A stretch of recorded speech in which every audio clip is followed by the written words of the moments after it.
All right, wanted to look at a quick example of solving a quadratic equation. So we have this quadratic equation. We're looking for values of x that make this statement true.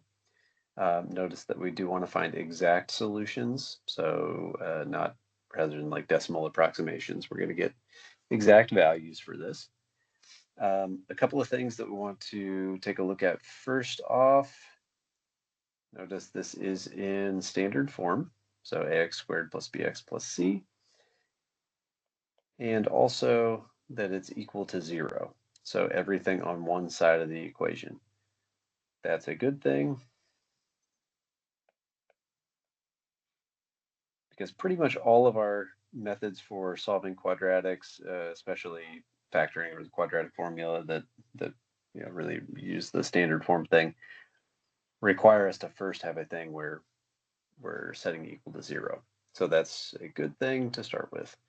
All right, now what I would do on a typical problem like this is first spend just a second seeing if I can factor. So to factor this, I would need to find a pair of numbers that multiply to 4 and add to -6. So some factors of 4 are 1 and 4, or 2 and 2, and those are really the only nice factors of 4. This is positive, so these need to either both be positive or both negative. But no matter how I combine these, I'm not going to be able to get them to add to -6, right? If they were both negative, I could get -5, I could get -4, but I can't get -6, which means that no, this doesn't factor.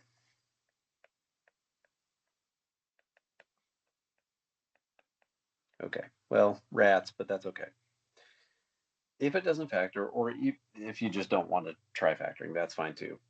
Next step would be the quadratic formula,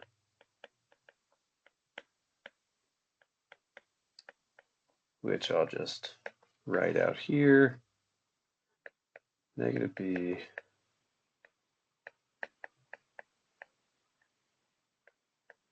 Okay. So for this particular equation, which I'll just copy down here, a is 1, b is -6, c is 4. So setting the formula up, -b would be 6, b squared, 4 times a times c, that's all under the square root, over 2 times a. Okay, that's the formula applied. Now we're just cleaning things up. So 6, and again, I should have written this the first time, but it's -b, b itself is negative. So if you want to think of that as the opposite of b, like we do with the vertex thing, that's what's going on. So that's why that's 6. B squared, -6 squared is 36, minus 4 times 1 times 4, all over 2.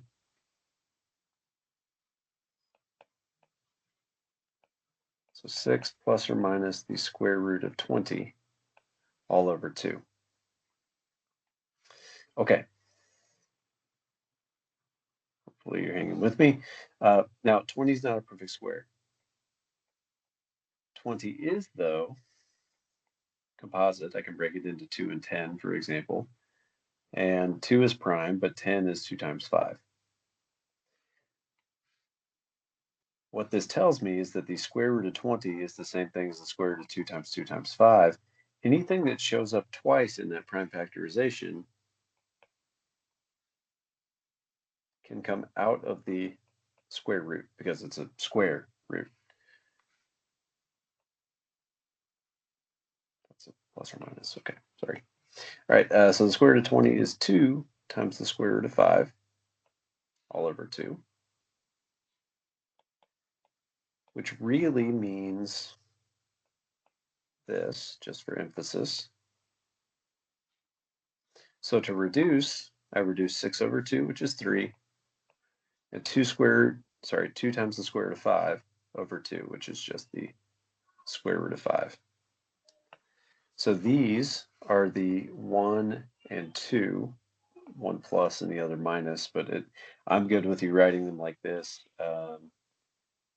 Computer graded stuff may want you to list them like that.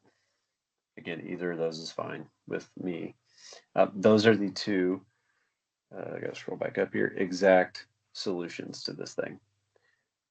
The square root of 5 is not a perfect square. This is some messy decimal whatever, which is why I'm not approximating instead of leaving it as the square root of 5. So those are your two, or these are your two exact solutions to that quadratic equation. Okay, hope that helps. Please let me know if you have any questions.